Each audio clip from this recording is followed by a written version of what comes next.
knowledge forum started way back 20 years ago, more than 20 years ago. It is one of the 130 spins in the world affiliated to Carnegie Mellon Software Engineering Institute, ISACA, global organizations.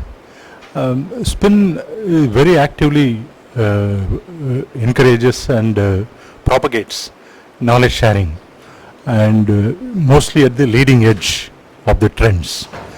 So if you're talking about the leading trends like GDPR or in corporate governance or in technology or in the process world, Spinn is the vehicle through which we propagate thought leadership to the community. The Spinn community as such consists of nearly about 3,000 people of various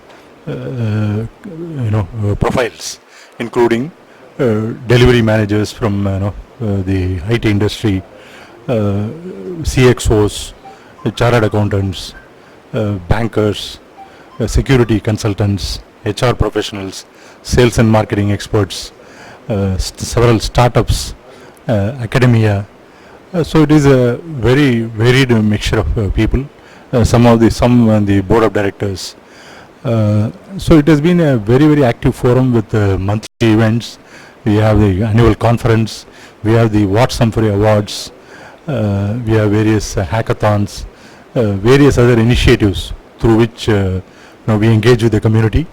There are at least 7 ways in which one can engage with the Spinn community. That is through memberships. It can be an individual member or an institutional member, and you can be a trainee attending one of the training programs conducted by the Spinn, or you could be a trainer, or if you want, as a company, you can brand yourself through the monthly activities. You can be a strategic partner like IJATC, an international journal, which is a partner to Spinn Chennai, and through which member community can publish thought leadership in international journal at a fraction of a cost.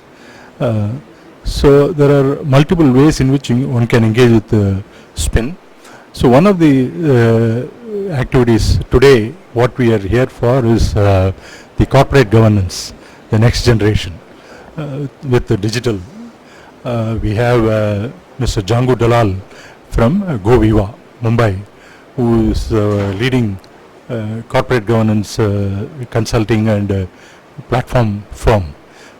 So I would like to introduce Mr. Jangu Dalal. He is the managing director of GoViva. He is also the past president of Cisco Systems, SARC, Asia Pacific, India and Asia Pacific, and he was also the ex-managing director of D-Link India, and he had been in the boards of several companies. He has partnered with Mr. Shailesh Haribhakti, leading corporate governance expert and audit firm, leader from Mumbai, as well as Mr. Bajpai, ex-SEBI chairman, to create the GoViva. At this time, I would like to hand it over to him to talk about GoViva and the interesting and next generation platform, what they have built for corporate governance. Thank you very much. Thank you, Rajaram. It's indeed a pleasure to be here in Chennai on this Saturday morning. I would like to thank you and Spinn for giving us this wonderful opportunity.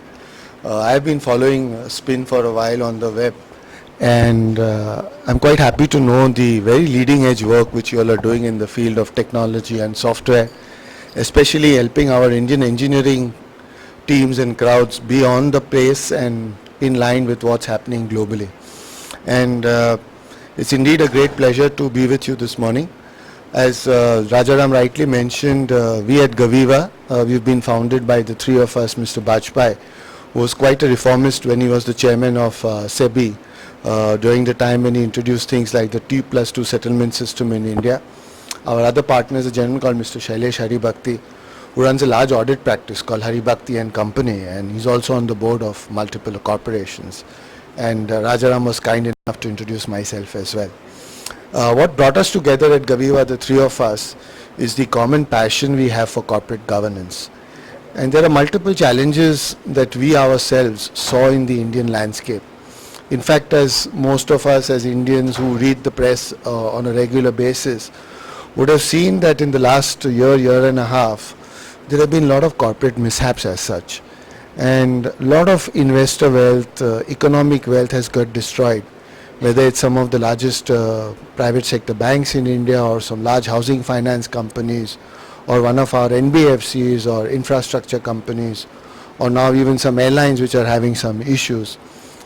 What we find across all of them is the root cause, which is the lack of good practices of corporate governance. So when the three of us came together to create this platform called Gaviva, our essence and passion was to see if we can use leading edge digital technologies, things like AI and ML, to try and automate a lot of the processes and tasks which would help people govern their corporations better. So at its essence, Gaviva, which actually stands for Gaviva, which stands for Governance Leading to Economic Value Add, is a platform which helps people assess and then on an ongoing basis enhance their corporate governance levels. But whilst we do all of that, our clear focus is that good corporate governance should finally lead to economic benefits. Hence the whole genesis of Gaviva, which is governance leading to economic value add. Besides the governance module that we have in Gaviva, we have a lot of other interesting modules which take care of compliances. Any company in India, whether it's a private or a public limited company, is governed by a plethora of regulations subscribed by the Ministry of Corporate Affairs. The guiding principles for that are laid down under the Companies Act 2019. If you're a listed organization, there are a lot of SEBI guidelines through the LODR which one has to follow. All of that has been completely automated in the governance platform of Gaviva that we have and the compliance module. We have a lot of other interesting modules which help people do their e-meetings in a digital format, including audio-video integration, web conferencing, etc. And then finally we have a module which is around board evaluations, because at the end of the day, to deliver good corporate governance, you need good effective boards. And for that to happen and for independent directors to feel more and more empowered, we have a lot of other tools, information, data, which kind of reduces the asymmetry which a lot of independent directors face in their day-to-day lives when they go about enforcing their duties as fiduciary trustees of stakeholder value on boards. So that in a sense is Gaviva, and once again I would like to thank Rajaram and Spinn for this opportunity. Thank you, Rajaram.